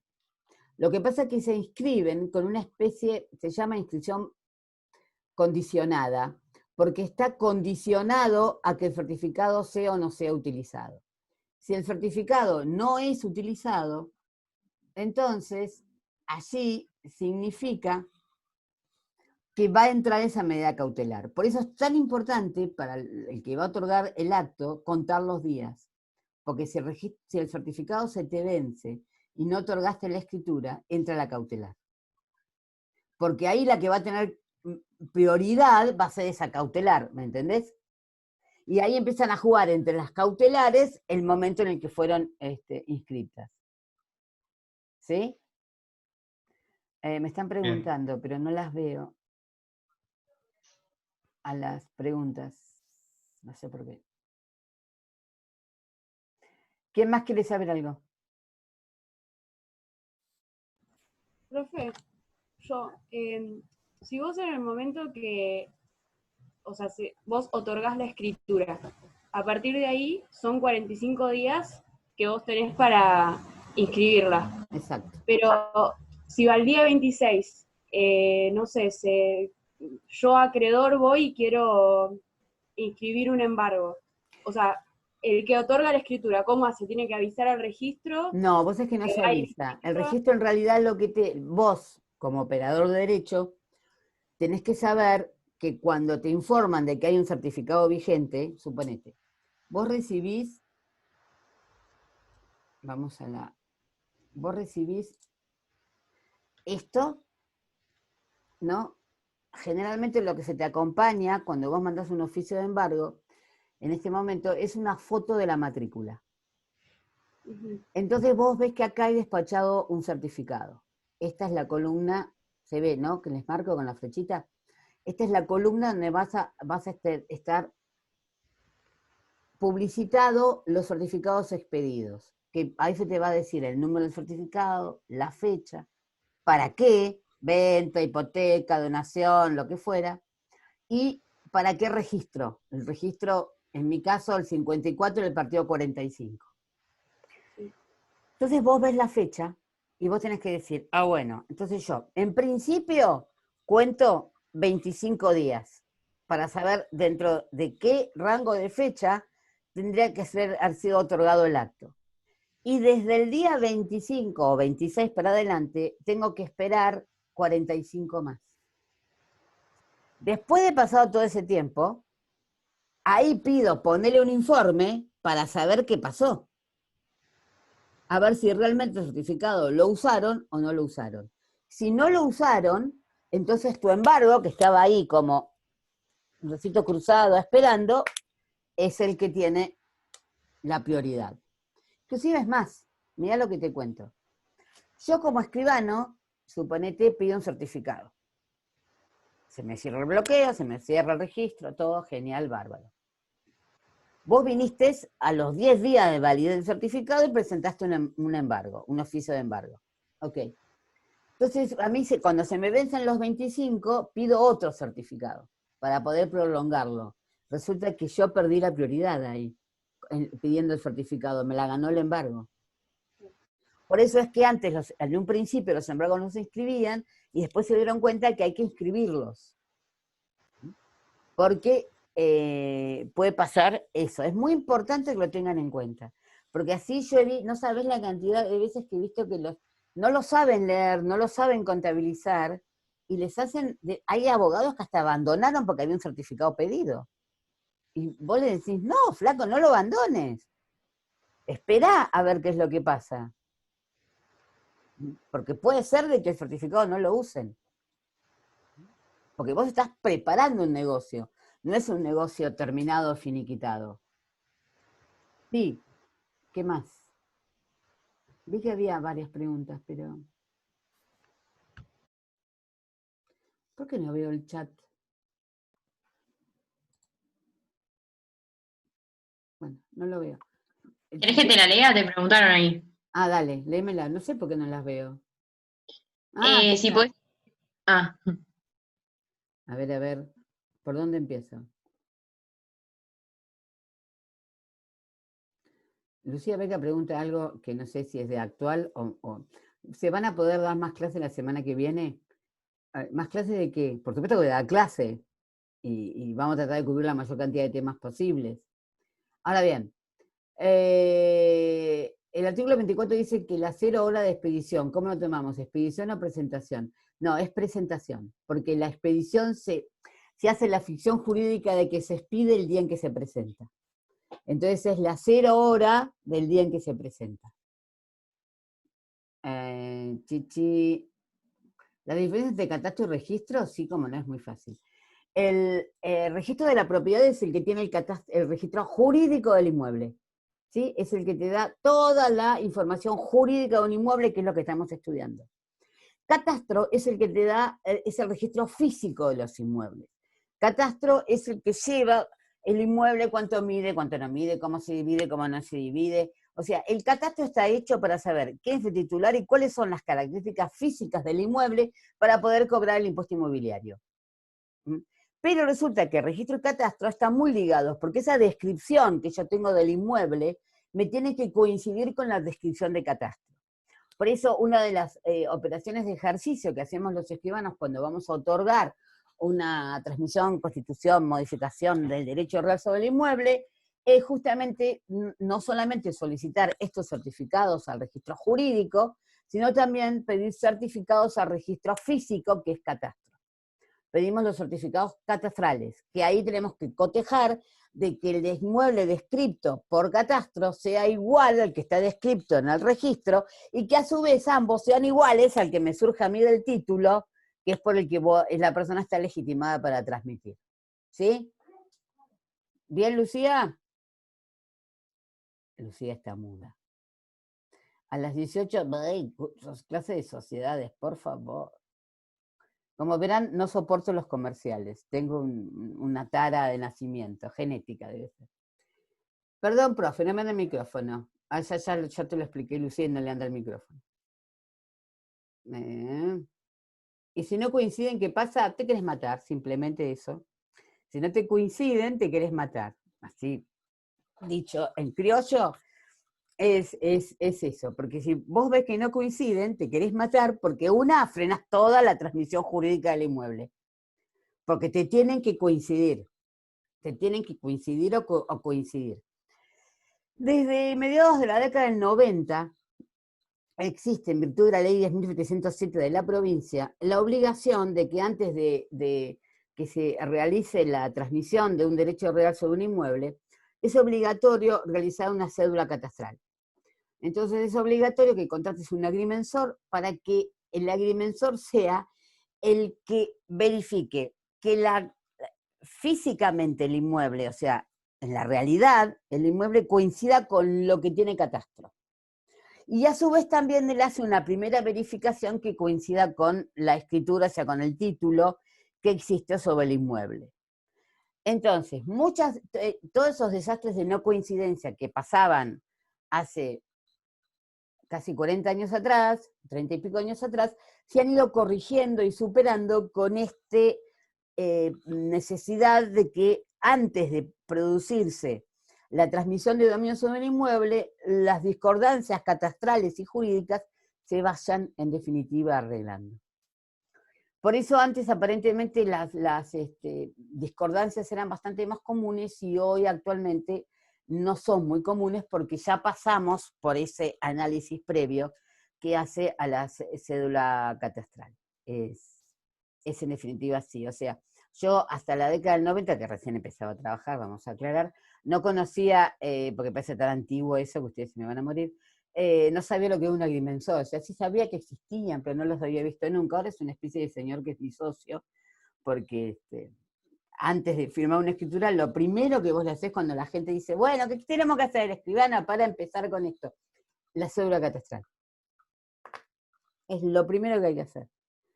Porque entonces el agrimensor lo que hace es pedir los antecedentes de ese inmueble a catastro de provincia, que es una de las direcciones del Ministerio de Economía, y entonces allí verificar, en principio, las medidas, y después si está construido o no está construido.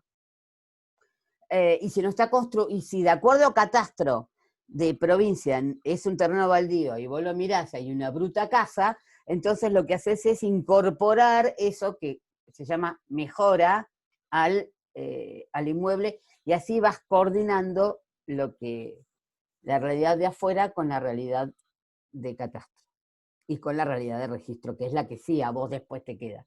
Cuando a vos después agarrás al registro y no te coincide, ahí es donde te querés matar.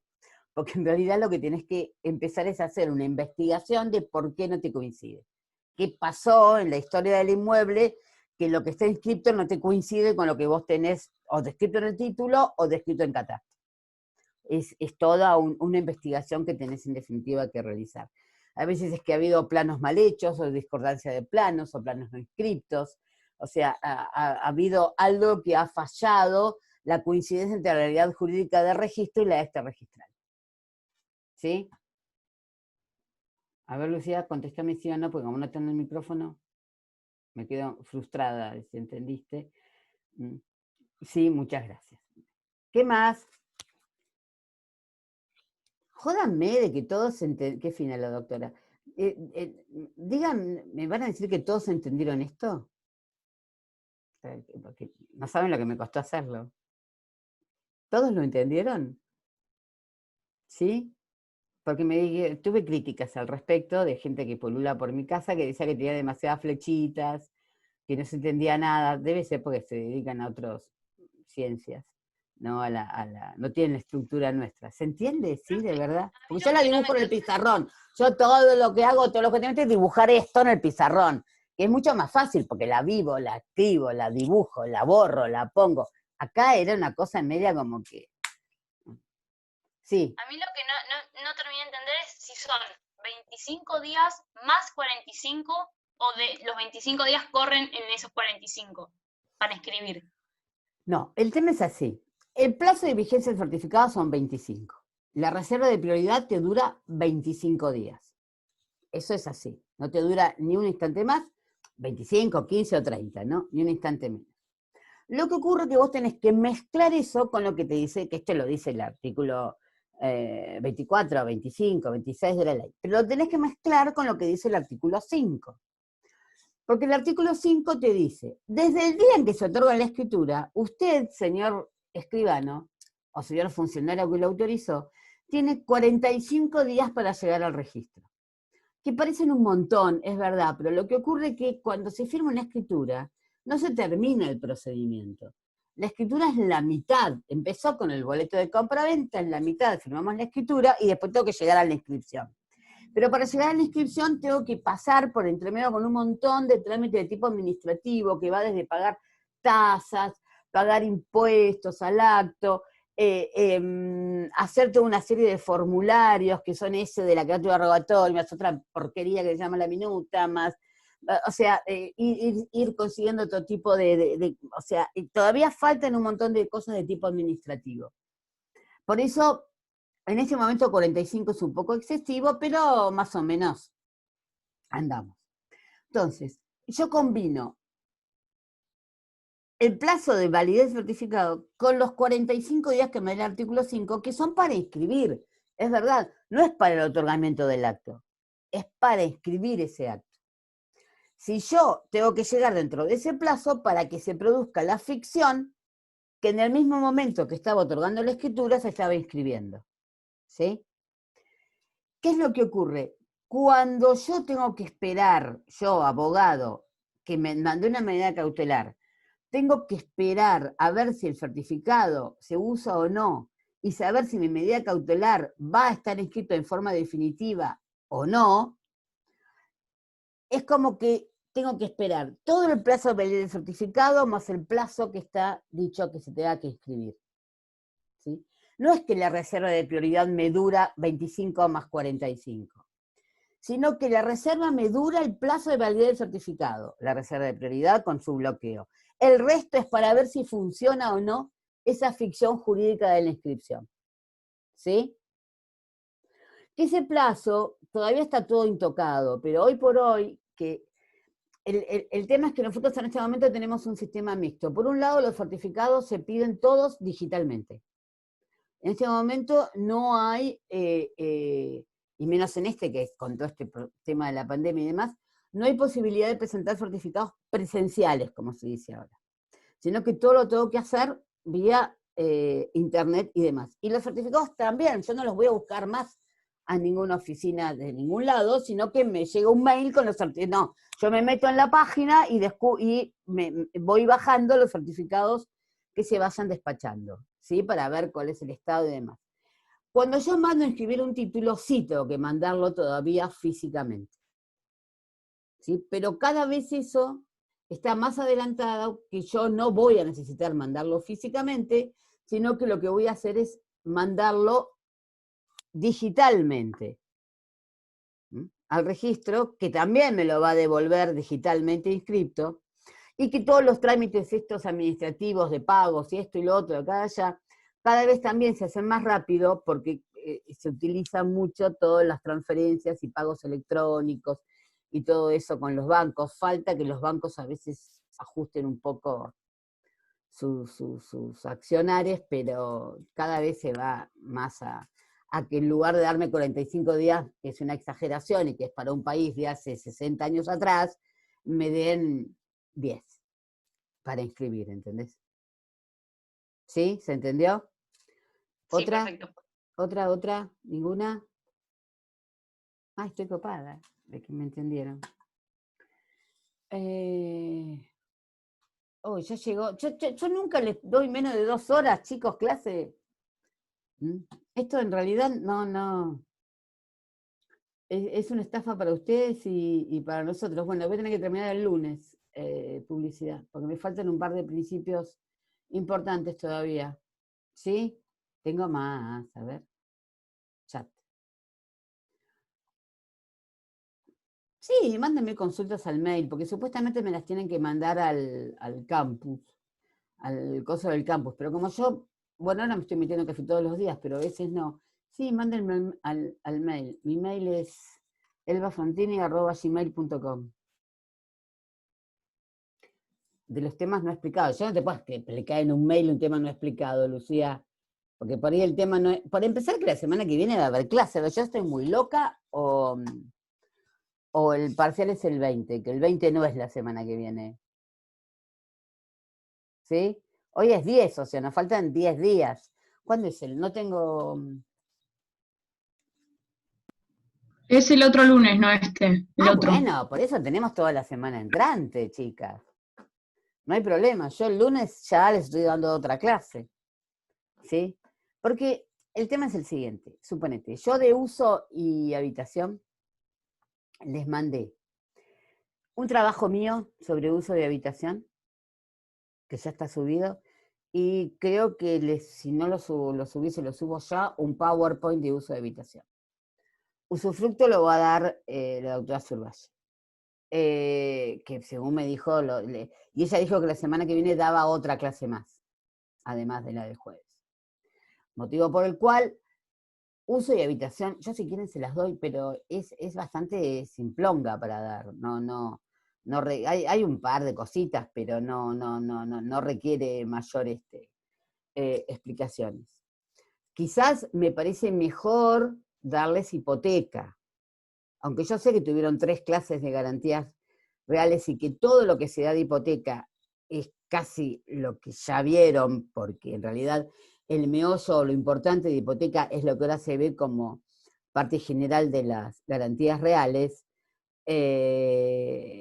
¿Viste? No hay un par de cosas en cuanto a la inscripción y modificaciones y plazo de validez, que no sé si se les habló de la última modificación que sufrió el Código Civil y Comercial con respecto a eso. Bueno, hay ese tipo de cosas para dar. De prenda, les puedo asegurar que lo único que yo he visto preguntar es prenda de créditos o prendas tácitas.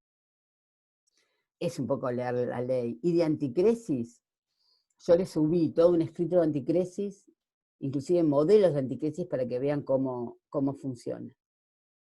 Por eso me parece mejor por ahí hablar de este tipo de cosas rápidamente. Y después lo que les queda, se los tiene el tema de las demás acciones reales, es un PowerPoint que les va a subir la doctora Moliné, que ya lo tiene en acción. Es lo mismo que está haciendo, que ya me dijo que este fin de semana lo terminaba, el tema de conjunto ya lo subimos, faltaría tiempo compartido y cementerio privado, es más o menos lo mismo. En realidad lo que importa en sí son más bien los conceptos y ese tipo de cosas. ¿Y qué otros temas faltarían? Profe, ¿superficie lo va a dar Alian? Ah, Graciela, usufructo y superficie.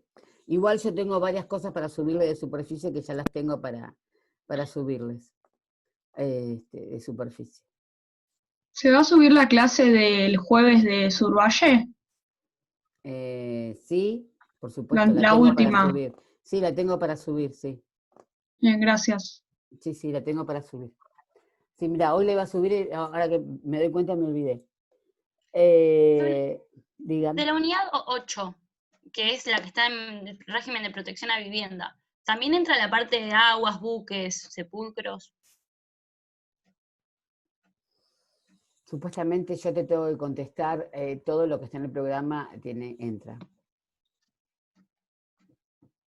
Léanlo. Ok, gracias. ¿Qué más? O los dejo libres que ya, mira, hay gente que tuvo clase de las 3:00 y pico de la tarde que si le ven la cara se ríen. No están para juntarse esta noche.